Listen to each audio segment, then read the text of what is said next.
The fork paused halfway to his mouth. That was the first sign. In a room full of men who made their living by reading the smallest shifts in body language, the sudden stillness of the boss was louder than a gunshot. The clinking of silverware against china died out, table by table, until the only sound left in the exclusive Pleasant Avenue restaurant was the low hum of the refrigerator in the back and the heavy, wet breathing of the man sitting at the head of the corner booth. He wasn't looking at the door. He wasn't looking at his lieutenants, who were now shifting their hands beneath their coats, feeling for the cold comfort of steel. He was looking at the small white linen napkin that had just been slid under his scotch glass by a waiter who had already vanished into the kitchen. There was no blood on it. There was no bullet hole, just blue ink on white cloth. The boss's face, usually flushed with the arrogance of untouchable power, drained to a pale, sickly gray. He didn't scream. He didn't flip the table. He simply set the fork down very gently, as if the slightest vibration might detonate the building. His eyes darted to the window, then to the back exit, then back to the napkin. The fear coming off him was pungent, sour. It was the smell of a man who realized that the walls he built to keep the world out had just locked him in with something far worse. One of his captains leaned in, whispering, asking if they should grab the waiter, asking if they should torch the place. The boss didn't hear him. He was paralyzed by the realization that his security, his payoffs, his soldiers, none of it mattered, because the man who sent this message didn't need an army to get this close. He just needed to be inevitable. The message on the napkin was only 3 words, but those 3 words weighed more than a death sentence. They meant that the hierarchy of the underworld had just shifted, and nobody had heard a sound. If you're drawn to the untold power stories of Harlem and the men who ruled without noise, you're already in the right place. This is Bumpy Johnson Files. Subscribe and tell us in the comments where you're watching from and what time it is right now. The history books will tell you about the shootouts. They will list the indictments, the prison sentences, the loud, bloody wars that splashed across the front pages of the New York tabloids. They document the noise, but they rarely document the silence. The files on what happened that night in the restaurant were not buried because of incompetence. They were buried because they didn't fit the narrative. The narrative was that the 5 families were untouchable, that organized crime was a monolith that could not be rattled by a man from Harlem. But the truth is often quieter and far more terrifying. The man who sent that napkin knew something that the loud men with the Tommy guns never understood. He knew that true power isn't about how many men you can kill. It's about how much fear you can induce without lifting a finger. This story isn't just about a confrontation between 2 criminal empires. It is a masterclass in psychological warfare. It is the moment that changed how loyalty was defined in the underworld. Before the legend, before the title of Godfather of Harlem, there was just a man sitting alone in a dim room, staring at a chessboard. But he wasn't playing chess. He was playing out the next 10 years of his life in his head. The weight on his shoulders in those early days wasn't the weight of a crown. It was the crushing pressure of survival. To understand the napkin, you have to understand the desperation that birthed it. He was surrounded. To the south, the heavy hand of the Italian mob, organized, wealthy, and politically connected. To the north, the encroaching chaos of younger, hungrier wolves who didn't respect the old codes. He was a man walking a tightrope over a pit of vipers. Every morning he woke up, he had to calculate the cost of breath. Who had been bought overnight? Who was smiling too much? Who had stopped making eye contact? The fear wasn't physical. He wasn't afraid of dying. Men like him accept death as an occupational hazard. The fear was irrelevance. It was the fear of his community being swallowed whole, of losing the fragile autonomy he had carved out of the concrete. He sat in that room, the smoke from his cigarette curling up into the stale air, and he realized that he couldn't outshoot them. They had more guns. He couldn't outspend them. They had more money. If he was going to survive, he had to become something they couldn't target. He had to become a ghost, a myth. He had to make them believe that he was everywhere, even when he was nowhere. The vulnerability of that moment, the realization of his own limitations, was the forge that created the steel of his resolve. He didn't need a bigger army. He needed a better mind. The whispers started slowly. It wasn't a sudden announcement of a new kingpin. It was a change in the atmosphere on the streets.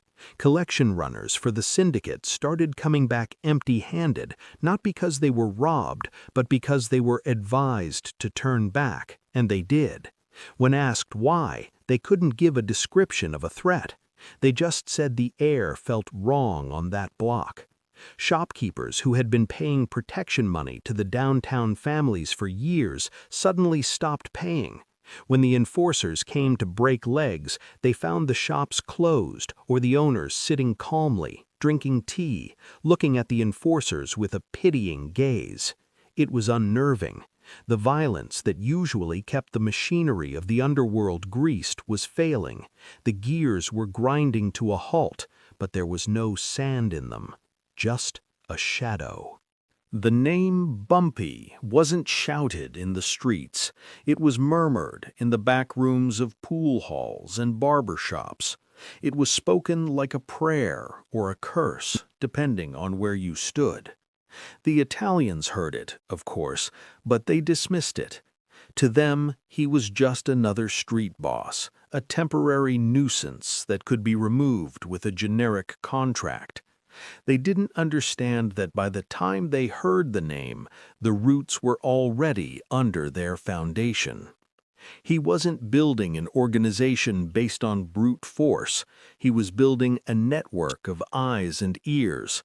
The shoeshine boy on the corner of 110th Street, the waitress at the diner where the captains had their morning espresso, the doorman at the luxury apartment building. They were invisible to the high-ranking mobsters, treated like furniture, but to him they were the nervous system of the city. He treated them with dignity. He paid for their children's school clothes. He settled their debts. And in return, they gave him the most valuable currency on earth: information. The tension began to ratchet up when a shipment of high-value contraband, heroin, pure and uncut, vanished. It didn't get hijacked in a blaze of gunfire. The truck simply arrived at the warehouse empty. The driver had no memory of stopping. The seals were unbroken. It was impossible. The loss was in the hundreds of thousands, a fortune in those days. The boss downtown was furious. He demanded heads on spikes. He sent out his best hit squads to scour Harlem, to shake down every known associate. But they found nothing. No loose lips, no sudden flashes of cash. It was as if the earth had opened up and swallowed the product. This is where the psychological game began to turn. The boss received a phone call. The voice on the other end didn't ask for a ransom. The voice simply read the serial numbers of the missing crates, one by one, in a calm, monotonous rhythm. Then the line went dead. What the boss didn't know was that the caller was standing in a phone booth right across the street from the boss's favorite social club, watching him take the call through the window, watching the color drain from his face. That proximity, that invisible presence, was the first strike. The decision to escalate was made in a boardroom in Little Italy. The table was polished mahogany. The men around it wore silk suits that cost more than a Harlem family earned in a year. They decided that this ghost had to be exorcised. They approved a scorched earth policy. If they couldn't find the man, they would burn down his world until he crawled out of the ashes. They sent a team to firebomb a gambling spot known to be under his protection. It was a crude, loud message: fire and glass. But when the team arrived, the building was already empty, not just of people, but of furniture, of fixtures. Even the light bulbs were gone. Taped to the front door was a single envelope containing cash, the exact amount of the gas money the hit squad had used to drive there. It was an insult so precise, so humiliating that it stung worse than a beating. It said, "I know you are coming before you do. I know what you spend. I value your effort, even if it is wasted." The paranoia in the Italian camp began to fester. Captains started looking at each other sideways. How did he know? There had to be a leak, a rat. The boss ordered an internal purge. Loyal men, soldiers who had served for decades, were dragged into basements and interrogated. Trust eroded. The structure began to fracture from the inside out. This was the genius of the strategy.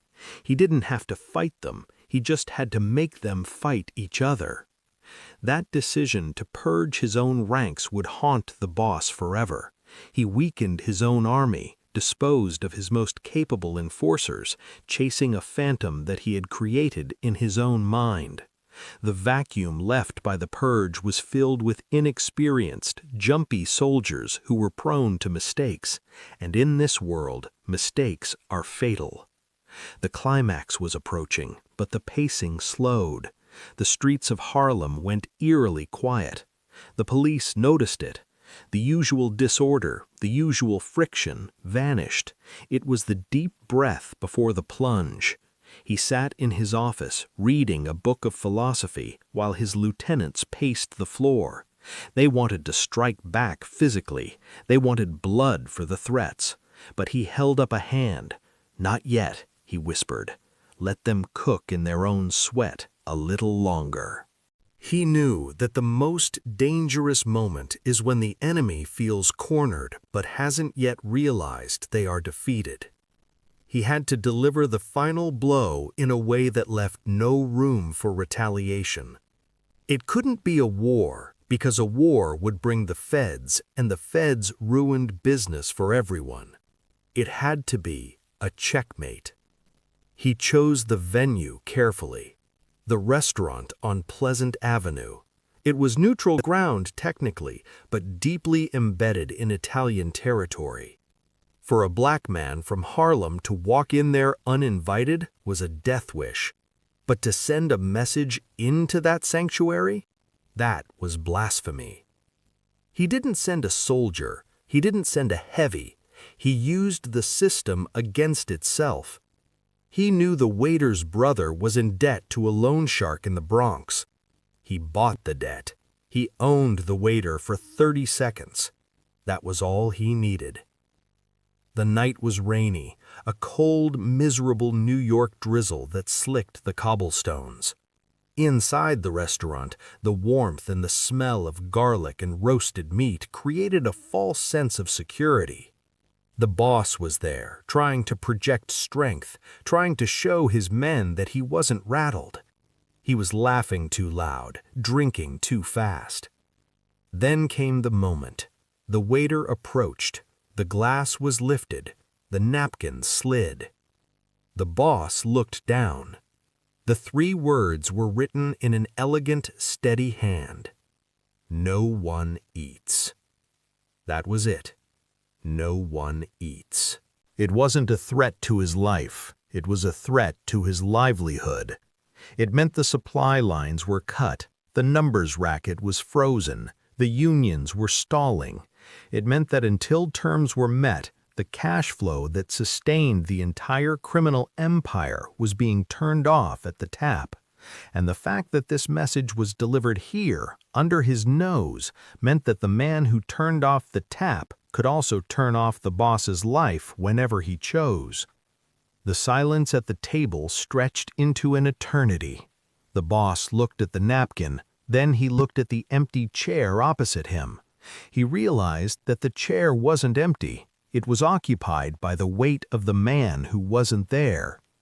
The twist wasn't a gunshot. It was the capitulation. The boss didn't order a hit. He didn't scream. He slowly folded the napkin, put it in his pocket, and signaled for the check. He stood up, his knees slightly shaky, and walked out of the restaurant. His men followed, confused, waiting for an order that never came. By the next morning, the blockade on the numbers was lifted. The trucks started moving again, but the percentages had changed. The cut going uptown was now 40%, and nobody argued. Word spread through the underworld like a fever. Did you hear about the napkin? Did you hear what Bumpy did? It became a legend almost instantly. It changed the rules. It proved that intelligence could strangle violence. It established him not just as a gangster, but as a statesman of crime. Enemies who had plotted to kill him now sought audiences to negotiate. They realized that you couldn't kill a man who was 3 moves ahead of you. You could only hope to survive him. The napkin message wasn't just a tactical victory, it was a philosophical statement. It declared that power is not about the loudest voice, but the longest reach. It is about the ability to touch your enemy in their safest place and leave a mark without leaving a fingerprint. Bumpy Johnson sat in his study that next evening, the rain still tapping against the window. He didn't celebrate. He didn't pop champagne. He just shuffled a deck of cards, his face impassive. He knew that today's victory was just the setup for tomorrow's struggle, but he also knew that the game had changed forever.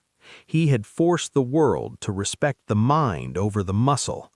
True control is when your enemies fear your silence more than they fear your scream. This is Bumpy Johnson Files. Subscribe for the stories history tried to bury.